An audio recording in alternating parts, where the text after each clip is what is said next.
कितना अजीब लगता है सुनने में कि एक लड़की जिसकी डेड बॉडी 3 साल तक उसके खुद के फ्लैट में सड़ती रही। वो लड़की की डेथ हो जाती है 2003 में और 2003 से 2006 तक ना ही तो कोई उसे संभालता, ना ही कोई उसे देखने आता। 3 साल तक ये भी किसी को नहीं पता होता कि वो लड़की मर चुकी है। 3 साल तक उस लड़की की जो डेड बॉडी है वो सोफे के ऊपर पड़ी रहती है और सोफे के ठीक सामने टीवी चलता रहता है कंटिन्यूअस। तो चलिए बात करते हैं इस लड़की की। एक लड़की जिसका नाम जोयस विंसेंट होता है।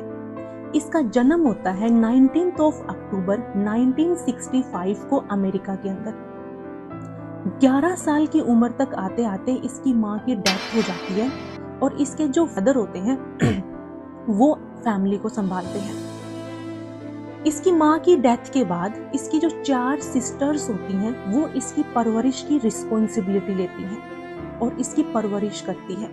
16 साल की उम्र तक आते आते ये स्कूल को छोड़ देती है। उसके बाद अमेरिका से ये लंदन शिफ्ट हो जाती है कुछ अच्छी कैरियर अपॉर्चुनिटी के लिए। इसे लगता है कि लंदन में इसके लिए जॉब अपॉर्चुनिटी ज्यादा है और अपना कैरियर बहुत अच्छे से बना सकती है।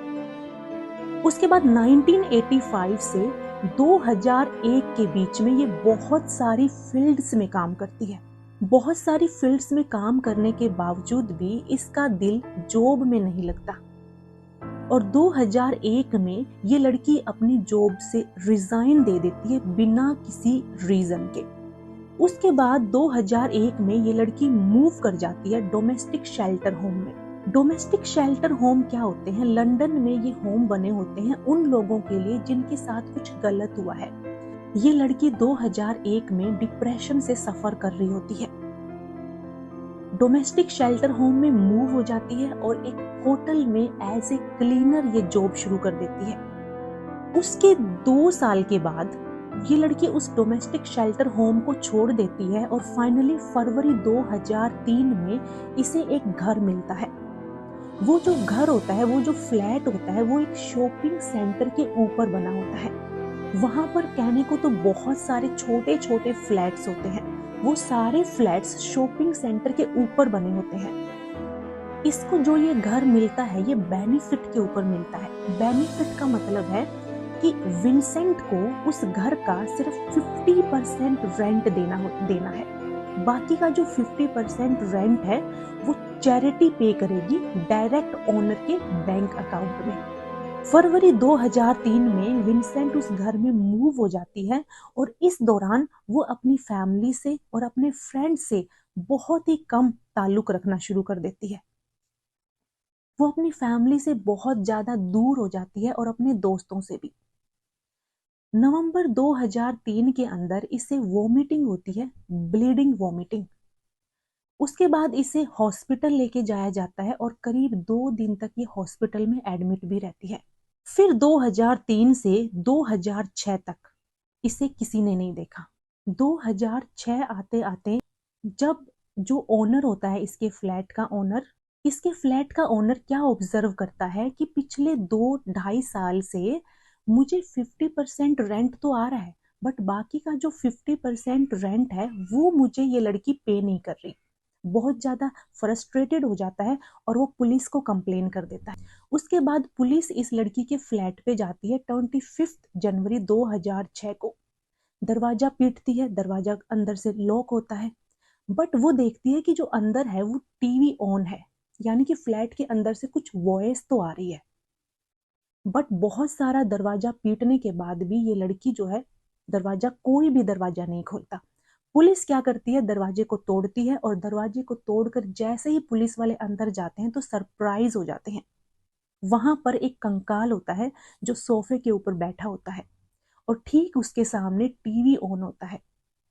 इस कंकाल को बहुत ज्यादा इन्वेस्टिगेट किया जाता है तो पता चलता है कि ये जोयस विंसेंट की डेड बॉडी है। और फिर इसकी मौत कब हुई? पुलिस इंक्वायरी करती है कि आखिरकार इसकी जो मौत है ये कब हुई। पुलिस क्या करती है, फ्रीज के अंदर चेक करती है खाना, फूड। उसके ऊपर जो एक्सपायरी डेट होती है वो होती है 2003 की।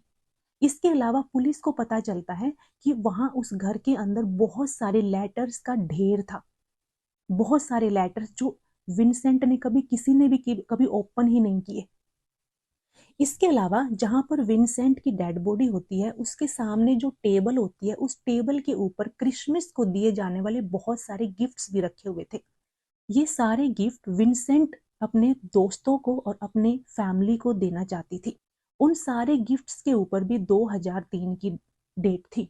इन सारी चीजों से पता चलता है कि ये लड़की 2006 में नहीं बल्कि 3 साल पहले ही मर चुकी। 2003 में क्रिसमस के आसपास इसकी डेथ हो चुकी। फ्रिज के अंदर जो फूड होता है उसके ऊपर एक्सपायरी डेट भी 2003 की होती है। उसके बाद पुलिस और इंक्वायरी करती है, डॉक्टर्स इंक्वायरी करते हैं तो पता चलता है कि जो विंसेंट है वो अस्थमा से सफर कर रही थी। तो इसे एक अटैक आया होगा, अस्थमा का अटैक, जिसकी वजह से ये मर गई। लास्ट में ये कंक्लूजन निकलता है कि ये लड़की सोफे पर बैठकर टीवी देख रही थी और अस्थमा के अटैक की वजह से ये 2003 में ही मर गई। कितनी ज्यादा सरप्राइजिंग की बात है कि 2003 में इस लड़की की डेथ हो जाती है और 2006 तक किसी को भी पता नहीं चलता।